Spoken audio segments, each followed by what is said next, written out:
Hema's cooking channel ಕಡೆಯಿಂದ ಎಲ್ರಿಗೂ ನಮಸ್ಕಾರ. ಚಳಿಗೆ ಏನಾದರೂ ಖಾರವಾಗಿ ತಿನ್ನೋಣ ಅಂತ ಅನಿಸ್ತಾ ಇರುತ್ತಲ್ವ. ಗರ್ಗರಿಯಾಗಿ ಕುರುಮ್ ಅಂತ ಇರಬೇಕು. ಜೊತೆಗೆ ಒಂದು ಕಪ್ ಕಾಫಿನೋ ಟೀನೋ ಇದ್ರಂತೂ ಇನ್ನೂ ಚೆನ್ನಾಗಿರುತ್ತೆ ಅಲ್ವಾ. ಬನ್ನಿ ಹಾಗಿದ್ರೆ ಇವತ್ತು ಕಾರ್ನ್ಫ್ಲೇಕ್ಸ್ನಲ್ಲಿ ಒಂದು ಮಿಕ್ಸ್ಚರ್ ಮಾಡೋಣ. ಇಲ್ಲಿ ನಾನು ಪ್ಲೇನ್ ಕಾರ್ನ್ಫ್ಲೇಕ್ಸ್ನ ತೊಗೊಂಡಿದ್ದೀನಿ. ನೀವು ಅನ್ಕೋಬೋದು ಕಾರ್ನ್ಫ್ಲೇಕ್ಸ್ ಅಂದರೆ ಬರೀ ಹಾಲಿಗೆ ಹಾಕ್ಕೊಂಡು ಡಯಟ್ ಮಾಡೋರು ತಿನ್ನೋದು ಅಂತ. ಇದರಲ್ಲೂ ಕೂಡ ರುಚಿಯಾಗಿ ಒಂದು ಮಿಕ್ಸ್ಚರ್ನ ರೆಡಿ ಮಾಡ್ಕೋಬೋದು. ಅದು ಹೇಗೆ ಅಂತ ಇವತ್ತು ನಾನು ನಿಮಗೆ ತೋರಿಸ್ತಾ ಇದ್ದೀನಿ.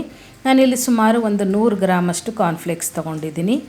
ಈಗ ಕಾರ್ನ್ಫ್ಲೇಕ್ಸ್ನೆಲ್ಲ ಕರೆದುಬಿಟ್ಟು ಹಾಕ್ಕೊಳ್ಳೋದಕ್ಕೆ ಒಂದು ಪಾತ್ರೆ ಇಟ್ಕೊಂಡು ಅದಕ್ಕೆ ಟಿಶ್ಯೂ ಹಾಕ್ಕೊಂಡು ಬಿಡೋಣ. ಎಕ್ಸಸ್ ಎಣ್ಣೆನೆಲ್ಲ ಹೀರ್ಕೊಳ್ಳುತ್ತೆ ಅದರಿಂದ. ಈಗ ಬಾಣಲಿನಲ್ಲಿ ಎಣ್ಣೆ ಕಾಯಕ್ಕಿಟ್ಟಿದ್ದೀನಿ. ಎಣ್ಣೆ ಕಾದಿದೆಯೋ ಇಲ್ವೋ ಅಂತ ಒಂದೇ ಒಂದು ತುಂಡಷ್ಟು ಕಾರ್ನ್ಫ್ಲೇಕ್ಸ್ನ ಹಾಕ್ಕೊಂಡು ಮೊದಲು ಚೆಕ್ ಮಾಡ್ಕೊಂಡು ಬಿಡೋಣ. ಎಣ್ಣೆ ಹದವಾಗಿ ಕಾದಿರಬೇಕು, ಅಂದರೆ ತುಂಬ ಹೊಗೆ ಬರೋ ಥರ ಕಾದಿರಬಾರ್ದು. ಮೀಡಿಯಮ್ ಆಗಿ ಕಾದಿದ್ದಾಗ ಕಾರ್ನ್ಫ್ಲೇಕ್ಸ್ನೆಲ್ಲ ಹಾಕ್ಕೊಂಡು ನಾವು ಗರ್ಗರಿಯಾಗಿ ಈಗ ಹಪ್ಪಳ ಸಂಡಿಗೆ ಎಲ್ಲ ಹೇಗೆ ಮಾಡ್ಕೋತೀವಿ ನೋಡಿ, ಅದೇ ರೀತಿ ಇದನ್ನು ಕೂಡ ಕರೆದಿಟ್ಕೋಬೇಕು. ಈಗ ನೀವು ಪ್ರಾವಿಷನ್ ಸ್ಟೋರ್ಗಳಲ್ಲಿ ಹೋಗಿ ಕೇಳಿದ್ರೆ ಲೂಸ್ ಕಾರ್ನ್ಫ್ಲೇಕ್ಸೇ ನಿಮಗೆ ಸಿಗುತ್ತೆ. ಅಂದರೆ ಪ್ಯಾಕೆಟ್ನಲ್ಲಿ ಇರದೆ ಲೂಸಾಗಿ KG ಲೆಕ್ಕದಲ್ಲಿ ನಿಮಗೆ ಕೊಡ್ತಾರೆ. ತುಂಬ ಕಮ್ಮಿಗೆ ಸಿಗುತ್ತೆ. ಸುಮಾರು ಒಂದು 60ರಿಂದ 80 ರೂಪಾಯಿ ಇರುತ್ತೆ 1 kg ಅಷ್ಟು ಕಾರ್ನ್ಫ್ಲೇಕ್ಸು. ಅದರಲ್ಲಿ ನೀವು ಸಾಕಷ್ಟು ಕಾರ್ನ್ಫ್ಲೇಕ್ಸ್ದು ಮಿಕ್ಸ್ಚರ್ನ ಮಾಡ್ಕೋಬೋದು.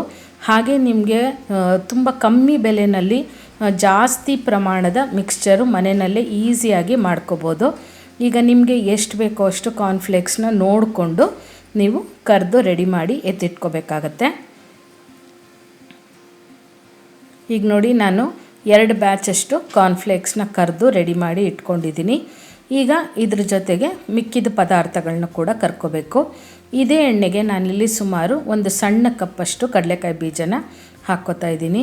ಇದರಲ್ಲಿ ಯಾವುದು ಕೂಡ ಈ ಕಡಲೆಕಾಯಿ ಬೀಜ ಅಥವಾ ನಾನು ಮುಂದೆ ಹಾಕೋ ಪದಾರ್ಥಗಳು ಯಾವುದೂ ಇಷ್ಟೇ ಅಳತಿ ಅಂತ ಏನಿಲ್ಲ.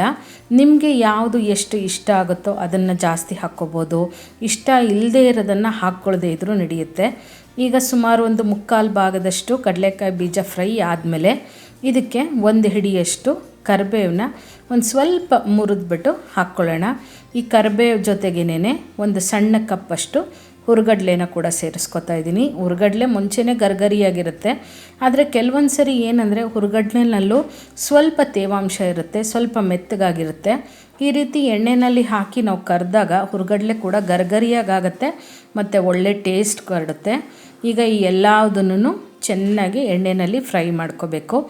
ಆದಷ್ಟು ಎಣ್ಣೆನ ಮೀಡಿಯಮ್ ಫ್ಲೇಮ್ನಲ್ಲಿ ಇಟ್ಕೊಂಡು ಈ ಪದಾರ್ಥಗಳನ್ನೆಲ್ಲ ಕರ್ಕೊಳ್ಳೋದು ಒಳ್ಳೆಯದು. ತುಂಬ ಹೈ ಫ್ಲೇಮ್ ಇಟ್ಕೊಂಡಾಗ ಬೇಗ ಸೀದೋಗೋ ಚಾನ್ಸಸ್ ಇರುತ್ತೆ. ಹಾಗೆ ನಾನು ಒಂದು ಅರ್ಧ ಹೋಳಷ್ಟು ಕೊಬ್ಬರಿನ ಸಣ್ಣದಾಗಿ ಹೆಚ್ಚಿಬಿಟ್ಟು ತೊಗೊಂಡಿದ್ದೀನಿ. ಇದನ್ನು ಕೂಡ ಎಣ್ಣೆ ಜೊತೆಗೇ ಫ್ರೈ ಮಾಡಿ ಹಾಕ್ಕೊಂಡಾಗ ನೀವು ಮಿಕ್ಸ್ಚರ್ನ ಜಾಸ್ತಿ ದಿನ ಇಟ್ಕೊಂಡು ತಿನ್ಬೋದು, ಬೇಗ ಹಾಳಾಗೋದಿಲ್ಲ. ಅದು ಒಂದಾದರೆ ಈ ರೀತಿ ಕರೆದುಬಿಟ್ಟು ಹಾಕಿದಾಗ ನಿಮಗೆ ತಿನ್ನೋದಕ್ಕೂ ಕೂಡ ಈ ಏನು ನಾವು ಹಾಕಿದ್ದೀವಿ ಕೊಬ್ಬರಿ ತುಂಬಾ ಚೆನ್ನಾಗಿರುತ್ತೆ. ಈಗ ನೋಡಿ, ಇಷ್ಟಾದರೆ ಸಾಕು. ಕೊಬ್ಬರಿ ಒಂದು ಸ್ವಲ್ಪ ಕಂದು ಬಣ್ಣ ಬರೋವರೆಗೂ ನಾವು ಕರ್ಕೋಬೇಕಾಗತ್ತೆ. ಈಗ ಎಲ್ಲದನ್ನು ಕರೆಕ್ಟಾಗಿ ಕರೆದಿದ್ದಾಗಿದೆ. ಇದನ್ನೆಲ್ಲ ತೆಗೆದುಬಿಡೋಣ. ಈಗ ನೀವು ಇದರಲ್ಲಿ ಬೇಕಿದ್ದರೆ ಒಣಮೆಣ್ಸಿನ್ಕಾಯಿನ ಕೂಡ ಮುರಿದ್ಬಿಟ್ಟು ಹಾಕ್ಕೋಬೋದು, ಒಣ ದ್ರಾಕ್ಷಿನ ಸೇರಿಸ್ಕೋಬೋದು. ನಿಮಗೆ ಯಾವುದು ಇಷ್ಟ ಆಗುತ್ತೆ ಅದನ್ನು ನೀವು ಇದ್ರ ಜೊತೆಗೆ ಸೇರಿಸ್ಕೋಬೋದು. ಈಗ ಕಡಲೆಕಾಯಿ ಬೀಜ, ಹುರ್ಗಡ್ಲೆ, ಕರಿಬೇವು ಇದೆಲ್ಲ ಕರೆದಿದ್ದಾಗಿದೆ. ಇದನ್ನು ತೆಗೆದಿಟ್ಕೊಂಡು ಬಿಡೋಣ. ಈಗ ಸುಮಾರು ಒಂದು 10ರಿಂದ 12 ಹಿಲ್ಕಷ್ಟು ಬೆಳ್ಳುಳ್ಳಿನ ಕೂಡ ಫ್ರೈ ಮಾಡ್ಕೋಬೇಕು. ಈ ಮಿಕ್ಸ್ಚರಲ್ಲಿ ಬೆಳ್ಳುಳ್ಳಿ ಘಮ ತುಂಬಾ ಚೆನ್ನಾಗಿರುತ್ತೆ. ಬೆಳ್ಳುಳ್ಳಿ ತಿಂದೇ ಇರೋರು ಹಾಕದೇ ಇದ್ರೂ ಕೂಡ ಆಗುತ್ತೆ. ಹಾಗೆ ಬೆಳ್ಳುಳ್ಳಿ ಹಾಕ್ಕೊಂಡಾಗ ಬೆಳ್ಳುಳ್ಳಿ ಒಂದು ಸ್ವಲ್ಪ ಕ್ರಿಸ್ಪಿಯಾಗಿ ಅದು ಒಂದು ಸ್ವಲ್ಪ ಕಂದು ಬಣ್ಣ ಬರೋವರೆಗೂ ಫ್ರೈ ಮಾಡ್ಕೋಬೇಕಾಗತ್ತೆ. ನಾವು ಅರ್ಧ ಬೆಳ್ಳುಳ್ಳಿನೇನಾದರೂ ಫ್ರೈ ಮಾಡಿಬಿಟ್ಟು ಹಾಕ್ಕೊಂಡ್ಬಿಟ್ರೆ ಅದು ಬೇಗ ಕೆಡೋ ಚಾನ್ಸಸ್ ಇರುತ್ತೆ. ಇದೊಂದು ನೆನಪಿನಲ್ಲಿ ಇಟ್ಕೋಬೇಕು ಬೆಳ್ಳುಳ್ಳಿ ಫ್ರೈ ಮಾಡುವಾಗ. ಬೆಳ್ಳುಳ್ಳಿ ಜೊತೆಗೆ ನಾನಿಲ್ಲಿ ಒಂದು ಸ್ವಲ್ಪ ಬಾದಾಮಿನ ಕೂಡ ಸೇರಿಸ್ಕೊತಾ ಇದ್ದೀನಿ. ಬಾದಾಮಿನ ಬೇಕಿದ್ದರೆ ಕಟ್ ಮಾಡಿಬಿಟ್ಟು ಕೂಡ ಹಾಕ್ಕೋಬೋದು, ಇಲ್ಲಾಂದರೆ ಹಿಡಿಯಾಗಿ ಕೂಡ ಹಾಕ್ಕೋಬೋದು.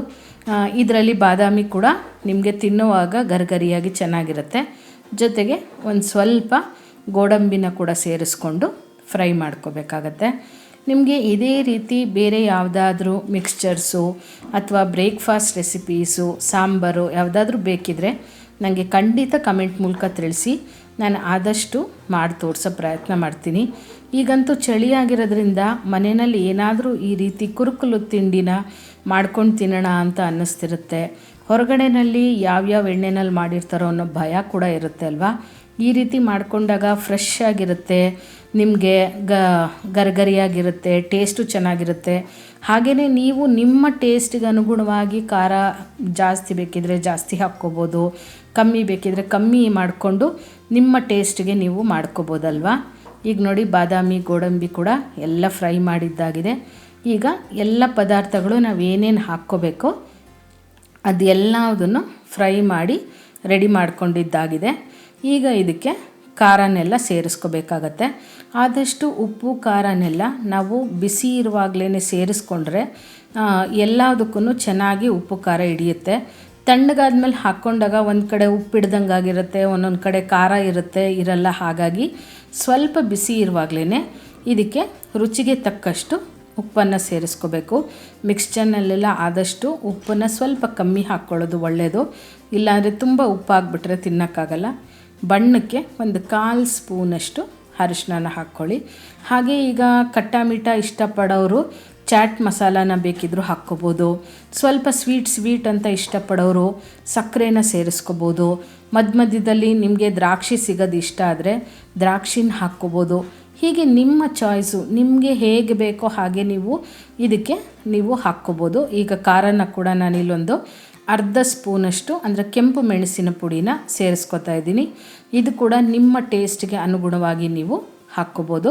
ಈಗ ಈ ಎಲ್ಲದನ್ನು ಒಂದು ಸರಿ ಚೆನ್ನಾಗಿ ಮಿಕ್ಸ್ ಮಾಡ್ಕೊಂಡ್ಬಿಟ್ಟು ಈ ಮಿಕ್ಸ್ಚರು ಪೂರ್ತಿ ತಣ್ಣಗಾದ್ಮೇಲೆ ಯಾವುದಾದ್ರೂ ಒಂದು ಏರ್ ಟೈಟ್ ಬಾಕ್ಸ್ನಲ್ಲಿ ಹಾಕಿಟ್ಕೊಂಡಾಗ ಸುಮಾರು 15ರಿಂದ 20 ದಿನ ತುಂಬಾ ಚೆನ್ನಾಗಿರುತ್ತೆ. ಈಗ ನೋಡಿ ಇಷ್ಟೆಲ್ಲ ಕರೆದು ನಾನು ತೋರಿಸ್ತಾ ಇದ್ದೀನಿ. ಟಿಶ್ಯೂ ಪೇಪರಲ್ಲಿ ಅಷ್ಟೊಂದು ಎಣ್ಣೆ ಏನು ಹೀರ್ಕೊಂಡಿಲ್ಲ. ಈಗ ನಾವು ಅವಲಕ್ಕಿ ಎಲ್ಲ ಕರೆದಾಗ ತುಂಬ ಎಣ್ಣೆ ಹೀರ್ಕೊಂಡು ಬಿಡುತ್ತೆ. ಬೋಂಡ ಬಜ್ಜಿ ಮಾಡಿದಾಗಲೂ ಕೂಡ ಇದಕ್ಕಿಂತ ಜಾಸ್ತಿ ಪ್ರಮಾಣದ ಎಣ್ಣೆ ಹಿಡಿಯುತ್ತೆ. ಆದರೆ ಈ ಕಾರ್ನ್ಫ್ಲೇಕ್ಸ್ ಮಿಕ್ಸ್ಚರ್ನಲ್ಲಿ ನಿಮಗೆ ಎಣ್ಣೆ ಪ್ರಮಾಣ ತುಂಬಾ ಕಮ್ಮಿ ಹಿಡಿಸುತ್ತೆ. ಹಾಗಾಗಿ ನೀವು ಆರಾಮಾಗಿ ಇದನ್ನು ಮಾಡ್ಕೊಂಡು ತಿನ್ಬೋದು.